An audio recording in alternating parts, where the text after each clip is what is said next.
அஸ்ஸலாமு அலைக்கும் everyone, welcome back to channel tales of time. இன்றைக்கி ஒரு திருநெல்வேலி ட்ரிப் பார்க்கலாமா? நானும் என் பொண்ணும் என்னோடய டேடி கூட திருநெல்வேலியில் இருக்க என்னோடய அக்கா வீட்டுக்கு போகிறோம். ஊருக்கு வந்து அக்கா பசங்களை பார்க்கவே இல்லை, இவளும் கேட்டுகிட்டே இருந்தா. சரி ஒரு 2 டேஸ் அங்கே இருந்துட்டு அப்படியே வீக்கெண்ட்க்கு அவங்கள கூட்டிகிட்டு வரலாம் அப்படின்னு நாங்கள் கிளம்பிட்டோம். எஃப்எம்மில் பழைய பாட்டு ஓடிட்டு இருந்தது. டேடி அதை என்ஜாய் பண்ணிகிட்டே ட்ரைவ் பண்ணிட்டு வந்தாங்க.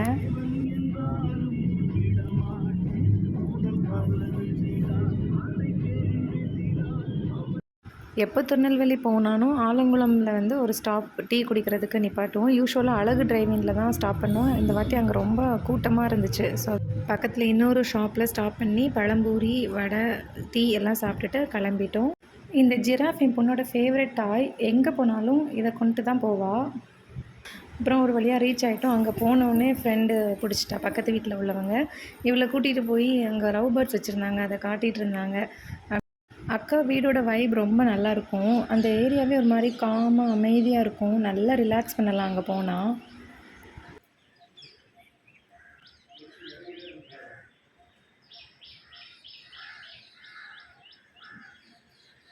ஜாலியாக பசங்க கூட 2 டேஸ் டைம் ஸ்பெண்ட் பண்ணிவிட்டு அகைன் அங்கேருந்து திருப்பி எல்லாரையும் கூட்டிகிட்டு ஊருக்கு கிளம்பிட்டோம்.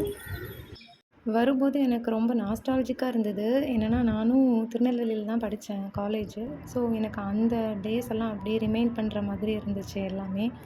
அதுவும் காலேஜ்லேருந்து வீட்டுக்கு வர்றப்போ உள்ள அந்த ட்ராவல் வந்து ஒரு தனி ஃபீல் தான். போகிறப்போ மிஸ் பண்ணதை வந்து வர்றப்போ கம்ப்ளீட் பண்ணிட்டோம். அழகு டிரைவிங்கில் ஒரு ஸ்டாப். இங்கே வந்து எல்லாமே ஃப்ரெஷ்ஷாக போட்டு வச்சுருந்தாங்க.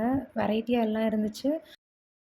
குட்டீஸ் எல்லாம் கூட்டிகிட்டு வந்ததுனால அவங்கள மேனேஜ் பண்ணுறதுக்கே எங்களுக்கு டைம் கரெக்டாக இருந்தது. சிம்பிளாக ஒரு வடை, கேசரி, டீ எல்லாம் குடிச்சிட்டு அப்படியே கிளம்பிட்டோம். இப்போல்லாம் நாங்கள் மீட் பண்ணுறதுங்கிறதே ஒரு ரேரான இன்சிடெண்ட்டாக மாறிடுச்சு. முன்னாடிலாம் ஒரே வீட்டில் இருப்போம். ஆனால் அப்போல்லாம் சண்டை பிடிச்சிட்டு மூஞ்சி தூக்கி வச்சுட்டு உட்காந்துருப்போம். இப்போ ஆளாளுக்கு ஒரு டைரெக்ஷனில் இருக்கோம். ஆனால் எப்போயாவது பார்க்க மாட்டோமா, பேச மாட்டோமான்னு ஏங்குற மாதிரி இருக்குது. I think this is life. இப்போ எங்கள் பசங்களை பார்க்கும்போது எங்களை பார்க்குற மாதிரியே இருக்குது. விளையாடுறது ஒரு பக்கம் இருந்தாலும் சண்டைக்கு எந்த பஞ்சமும் இல்லாமல் சண்டையும் பிடிச்சிப்பாங்க. இவங்களெல்லாம் ஒரு வீட்டுக்குள்ளே அடைச்சி வச்சு பார்த்துக்கிறதே பெரிய விஷயம். ஒரு காருக்குள்ளே 3ஐயும் வச்சு கொண்டு வந்தோம். எப்படி இந்த 1 1/2 மணி நேரம் போச்சுன்னே தெரியலை. வீடு வந்து சேர்ந்துட்டோம். இப்படி ஏறி இப்படி இறங்குன மாதிரி இருந்துச்சு எங்களுக்கு.